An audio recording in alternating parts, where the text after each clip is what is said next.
Hi friends, இந்த பாவக்காய் இருக்கே இது உடம்புக்கு ரொம்ப ரொம்ப நல்லது. ஆனால் இதை யாருமே விரும்பி சாப்பிடவே மாட்டாங்க. இப்படி செஞ்சு கொடுத்து பாருங்கள் எப்படி சாப்பிட்றாங்கன்ட்டு. இப்போ நான் இந்த பாவக்காயை சிப்ஸ் போட போகிறேன்.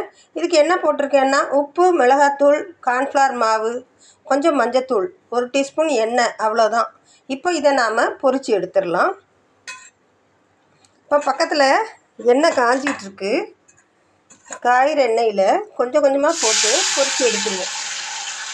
பாவக்காயை வறுத்து எடுத்தால் இந்த மாதிரி கையில் உடச்சிங்கன்னா பார்த்திங்களா, சத்தம் கேட்குதா, மொறு மொறுன்னு இருக்கணும். இந்த மாதிரி இருந்தால் எவ்வளோ காயை நீங்கள் வறுத்து கொடுத்தாலும் வெறும் வாயிலே சாப்பிட்டுட்டு போயிடுவாங்க. இந்த பாவக்காய் உடம்புக்கு ரொம்ப ரொம்ப நல்லது. செய்கிறதும் ரொம்ப ஈஸி தான். நான் அது மாதிரி செஞ்சுருக்கேன். நீங்களும் இதே போல் செஞ்சு சாப்பிட்டு பாருங்கள். உங்களுக்கெல்லாம் ரொம்ப ரொம்ப பிடிக்கும். பிடிச்சிருந்தால் லைக் பண்ணுங்கள், கமெண்ட் பண்ணுங்கள், சப்ஸ்கிரைப் பண்ணுங்கள். பக்கத்தில் இருக்க பெல் ஐக்கானை மறக்காமல் கிளிக் பண்ணுங்கள். தேங்க்யூ.